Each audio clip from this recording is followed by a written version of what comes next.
আসসালামু আলাইকুম। আজকে আমি আমার ছেলে মেয়েদের নিয়ে ঈদের একটা শর্ট শেষ ঘোরার জন্য ধানমন্ডি লেকপাড় কলাবাগান সাইড আর কি, ওই কলাবাগান সাইডে আসছিলাম। এরা হচ্ছে আমার ছোটো ছেলে।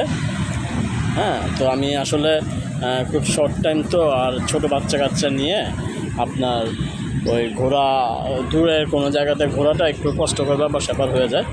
এর জন্য আপনার আমি ওই কলাবাগান লেকপাড়ের পাশেই একটা শিশু পার্ক ছিল। আসলে আমাদের ঢাকা শহরের মধ্যে তো পার্কগুলোর আপনার বিনোদন কেন্দ্রগুলো আস্তে আস্তে কমে যাচ্ছে, সব চলে যাচ্ছে ওই পারে বা বাইরের কোনো জায়গাতে রিসোর্ট আকৃতির ওই রকম কোনো জায়গায় চলে যাচ্ছে। তো আমাদের ঢাকার মধ্যে নেই বললেই চলে। তো আজকে আমি আমার ছেলে মেয়ে এবং ছোটো ছেলে আমার ফুল ফ্যামিলি আর কি কলাবাগানের পাশে আসছি। আপনাদেরকে ভিউটা একটুখানি দেখাচ্ছি আর কি। তো আলহামদুলিল্লাহ এর মাঝখানে দুইবার অলরেডি বৃষ্টি হয়ে গেছে, ঠিক আছে। বৃষ্টির মাঝখানে একটু জায়গা ছিল, যে জায়গাটা একটু দাঁড়াতে পেরেছিলাম। তো এটা একটা ছোটোখাটো শিশু পার্ক, ঢাকার ভিতরে মোটামুটি খারাপ না, দেখতে ভালোই।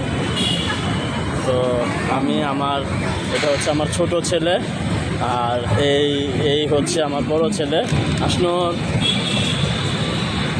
ও মোটামুটি পাশ বেশ মজা করছে, খেলছে। তো আর মেয়েটা সম্ভবত ওই পাল্লার মধ্যে ঘুরতেছে। তো যাই হোক, সবাই আমাদের জন্য দোয়া করবে, আমাদের পরিবারের জন্য দোয়া করবেন। মোটামুটি এই জায়গাটা খুব একটা খারাপ এরকম না, ঘন্টা 2-3 সময় এখানে কাটানো যায় আর কি। তো পরবর্তী আছি ইনশাল্লাহ আপনাদের সাথে, পরবর্তী কোনো একটা আপডেট নিয়ে থাকবো।